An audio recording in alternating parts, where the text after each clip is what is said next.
para mu'tamirah yang pernah berumrah dan sebagainya. Secara logika, bukan karena dari Saudinya, bukan. Secara logika ini harus masuk akal, harus diterima. Jamaah yang Allah muliakan, berdasarkan survei bahwa masjid kita ini di beberapa zona baru dipadati oleh umat. Satu, pada saat sholat Jumat. Yang kedua, pada saat taraweh di malam-malam pertama. Ketiga, jika masjid dijadikan tempat sholat Idul Fitri dan Idul Adha. Yang paling sedikit itu Pak, animo umat masuk masjid di waktu subuh.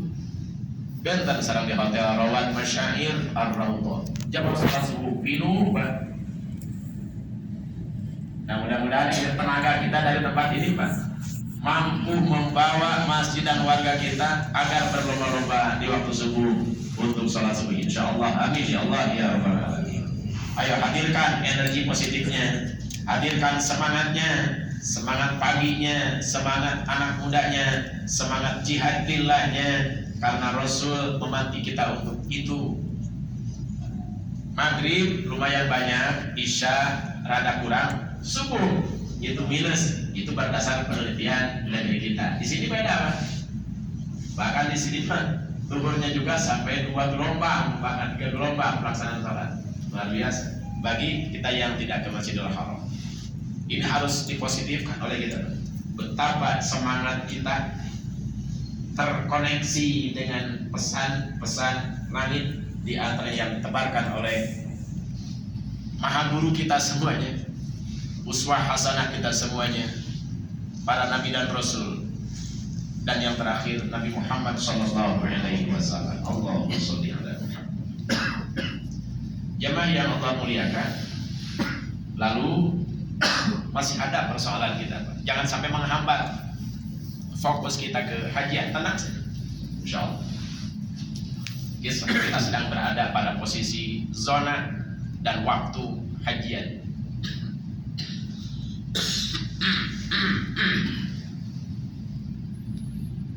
Sebagian umat Islam juga masih ada yang belum mampu baca Al-Quran. Tapi ada persoalan sedikit Bapak. Yang pertama, calon gurunya atau gurunya yang sudah ditetapkan oleh Allah lewat kompetensinya, ini juga harus banyak didomi oleh jamaah. Jangan sampai ia jalan sendiri. Harus ada pihak ketiga yang menguatkan status dia sebagai orang yang berilmu. Kang, ajengan, Pak Ustaz, Ibu Ustazah, saya tahu Anda itu orang berilmu.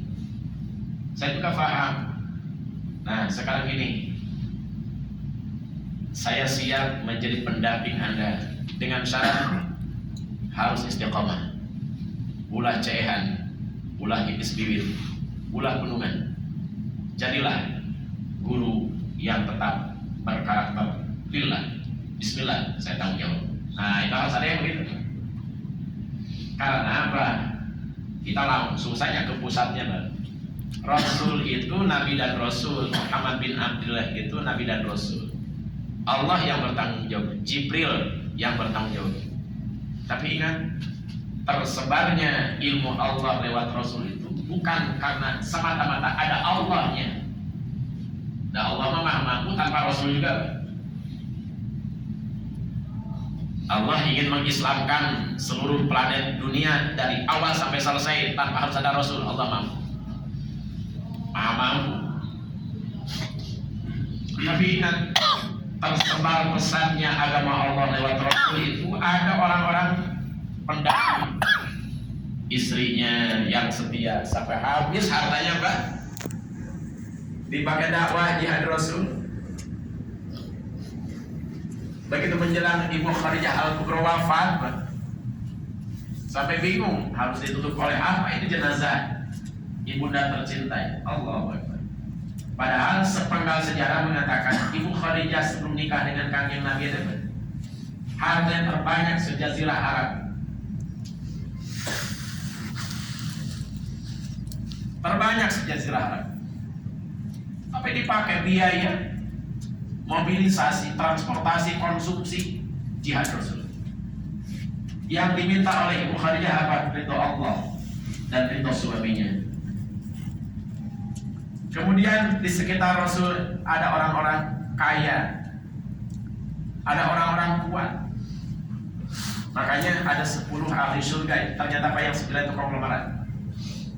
10 sahabat Rasul yang dijamin ahli surga tanpa diaudit oleh Allah, tanpa dihisab, tanpa dihitung, jeblos langsung ada 10 orang. Yang 9 orang itu konglomerat, tapi konglomerat sehat berkarakter, bukan konglomerat hitam. Konglomerat berkarakter 9 orang, mulai dari Abu Bakar Siddiq, Umar bin Khattab, Utsman bin Affan, sampai seorang pengusaha yang awalnya tidak bawa apa-apa dari Makkah ke Madinah, bernama Abdurrahman bin Auf. Beliau ditawari oleh orang Madinah, Anda ini datang bersama Rasul tidak bawa apa-apa, jangankan keluarga, kopar aja, kopar tempengan itu tidak dibawa. Tas gantungan isi dokumen berayat, apalagi kopar besar. Jadi tidak ada cerita dalam sejarah bahwa Abdurrahman bin Auf beberapa hari tidak berjumpa dengan kopar besar. Saya cerita apa? Beda dengan cerita jamaah haji itu nih. Beberapa hari baru ketemu dengan kopar. Gak ada ceritanya. Seonggok diri, kata orang Madinah. Kalau begitu, saya ini punya beberapa istri, silakan pilih yang mau, akan kuhibahkan. Jadi tiba dulu atau saya, tahabat normal ngahibahkan pemajikan. Udah mau perlu dibahas. Hiji oke, ayat terkagum. Jadi sahabat Ansor itu sudah terbiasa punya istri lebih dari satu, sampai akan dihibahkan, diwakafkan untuk pasukan hijrah bersama Rasul. Kalau kamu mau silakan pilih, akan kuceraikan untuk. Yang kedua, kalau mau modal, mau untuk invest, berapa maunya modal? Tapi Abdurrahman bin Auf tidak minta istri, tidak minta modal, tapi beliau hanya minta ditunjukkan ke pasar. Mana pasar? Jadi kalau saya simpulkan sedikit, Abdurrahman bin Auf itu ketika minta ditunjukkan ke pasar tidak ada bedanya dengan kuli tukang manggul. Ayo terus kepalanya dipanggul, apa yang bisa saya bantu dan lain-lain. Apa yang terjadi? Hikmah beliau mendapatkan petunjuk dari Allah lewat panduan Rasulnya, dan dengan sudah siapnya pasukan Ansor penolong para pasukan Muhajir, Abdurrahman bin Auf menjadi konglomerat padahal tidak punya modal apapun juga. Modal ditolak, istri orang Madinah ditolak. Itu hikmah motekar. Umat Islam harus masuk pada wilayah ekonomi. Masjid jangan sampai hanya melaporkan saldo positif.